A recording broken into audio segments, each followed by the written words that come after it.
ಹೊಸ ರೀತಿಯಲ್ಲಿ ಮಾಡಿದಂತಹ ಅವಲಕ್ಕಿಯ ರೆಸಿಪಿ ಇವತ್ತಿನದ್ದು. ನಮಸ್ತೆ ಫ್ರೆಂಡ್ಸ್, ಗುಡ್ ಫುಡ್ ಲ್ಯಾಂಡ್ ಚಾನಲಿಗೆ ನಿಮಗೆಲ್ಲರಿಗೂ ಆತ್ಮೀಯ ಸ್ವಾಗತ. ಹಾಗಾದರೆ ಹೇಗೆ ಮಾಡೋದೆಂದು ನೋಡುವ. ಇದನ್ನು ನಾನಿಲ್ಲಿ 3 ಕಪ್ಪಿನಷ್ಟು ಅವಲಕ್ಕಿ ತೆಗೆದುಕೊಂಡಿದ್ದೇನೆ. ಅಂದರೆ ಒಂದು 3 ಹಿಡಿ ಆಗುವಷ್ಟು ನಾನು ತೆಳು ಅವಲಕ್ಕಿಯನ್ನು ತೆಗೆದುಕೊಂಡಿದ್ದೇನೆ. ಇಲ್ಲಿ ದಪ್ಪ ಅವಲಕ್ಕಿ ಇದು ತಕ್ಷಣ ಮಾಡಿ ತಿನ್ನುವುದಕ್ಕೆ ಆಗುವುದಿಲ್ಲ, ಅದಕ್ಕೋಸ್ಕರ ತೆಳು ಅವಲಕ್ಕಿ ಆದರೆ ತಕ್ಷಣ ಮಾಡಿ ತಿನ್ನಬಹುದು. 1 ಕಪ್ಪಿನಷ್ಟು ತೆಂಗಿನ ತುರಿ ಮತ್ತು 1 ಕಪ್ಪಿನಷ್ಟು ಕುಕುಂಬರ್ ಮುಳ್ಳು ಸೌತೆಕಾಯಿ ಇದೆ ನೋಡಿ, ಅದನ್ನು 1 ಕಪ್ಪಿನಷ್ಟು ಸಿಪ್ಪೆ ತೆಗೆದು ತುರಿದು ಹಾಕಿದ್ದೇನೆ. ಅಂದರೆ ಇದು ಒಂದು ದೊಡ್ಡದಾದ ಮುಳ್ಳು ಸೌತೆಕಾಯಿ, ಅದರದೊಂದು 1/4 ಭಾಗದಷ್ಟು ಹಾಕಿದ್ದೇನೆ ನಾನು. 1 ಕಾಯಿ ಮುಂಚೆಯನ್ನು ಸಣ್ಣಗೆ ಕಟ್ ಮಾಡಿ ಹಾಕಿದ್ದೇನೆ. 1 ಹಿಡಿಯಷ್ಟು ಕೊತ್ತಂಬರಿ ಸೊಪ್ಪು.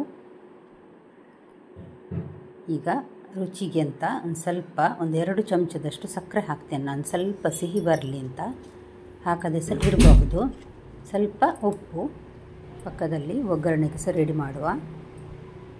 ಒಂದು ಸೌಟಿಗೆ ನಾನಿಲ್ಲಿ 1-2 ಟೇಬಲ್ ಸ್ಪೂನ್ನಷ್ಟು ಎಣ್ಣೆ ಅಥವಾ ತುಪ್ಪ ಹಾಕ್ಕೊಳ್ಬೋದು. ನಾನು ಎಣ್ಣೆ ಹಾಕಿದ್ದೇನೆ. ಒಂದು ಅರ್ಧ ಚಮಚದಷ್ಟು ಸಾಸಿವೆ. ನನ್ನ ಚಾನಲ್ ಗುಡ್ ಫುಡ್ ಲ್ಯಾಂಡನ್ನು ನೀವಿನ್ನೂ ಸಬ್ಸ್ಕ್ರೈಬ್ ಮಾಡಿಲ್ಲ ಅಂದರೆ ದಯವಿಟ್ಟು ಸಬ್ಸ್ಕ್ರೈಬ್ ಮಾಡಿ, ಹಾಗೂ ನಿಮಗೆ ಇಷ್ಟ ಆದರೆ ಲೈಕ್ ಬಟನನ್ನು ಪ್ರೆಸ್ ಮಾಡಿ ಮತ್ತು ಫ್ಯಾಮಿಲಿ ಫ್ರೆಂಡ್ಸಿಗೆ ಶೇರ್ ಮಾಡೋದನ್ನು ಖಂಡಿತ ಮರಿಬೇಡಿ.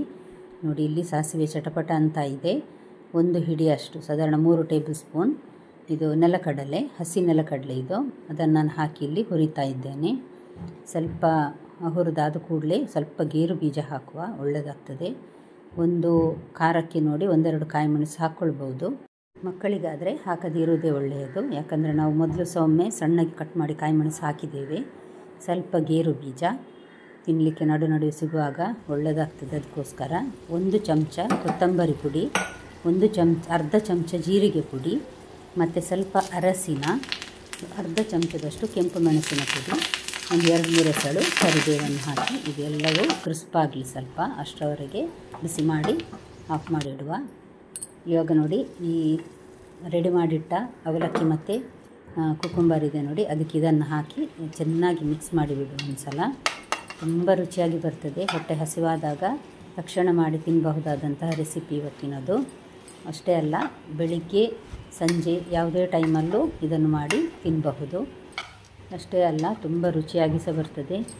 ಕುಕುಂಬರ್ ಪರಿಮಳ, ಕಾಯಿ ಮೆಣಸು ಸಣ್ಣದಾಗಿ ಕಟ್ ಮಾಡಿ ಹಾಕಿದ್ದು, ಒಗ್ಗರಣೆ ಸೇರಿ ಇದೊಂದು ತುಂಬ ರುಚಿಯಾದ ರೆಸಿಪಿ ಅಂತಲೇ ಹೇಳ್ಬೋದು. ಖಂಡಿತ ನೀವು ಒಮ್ಮೆ ಮನೆಯಲ್ಲಿ ಟ್ರೈ ಮಾಡಿ ನೋಡಿ ಫ್ರೆಂಡ್ಸ್. ಖಂಡಿತ ಲೈಕ್ ಬಟನನ್ನು ಪ್ರೆಸ್ ಮಾಡೋದನ್ನು ಮರಿಬೇಡಿ. ನೋಡಿದ್ರಲ್ಲ ಇವತ್ತಿನ ರೆಸಿಪಿ. ನಾಳೆ ಇನ್ನೊಂದು ಹೊಸ ರೆಸಿಪಿಯೊಂದಿಗೆ ನಿಮ್ಮನ್ನು ಮತ್ತೆ ಭೇಟಿಯಾಗ್ತೇನೆ. ನೋಡಿದ ಎಲ್ಲ ವೀಕ್ಷಕರಿಗೆ ಧನ್ಯವಾದ.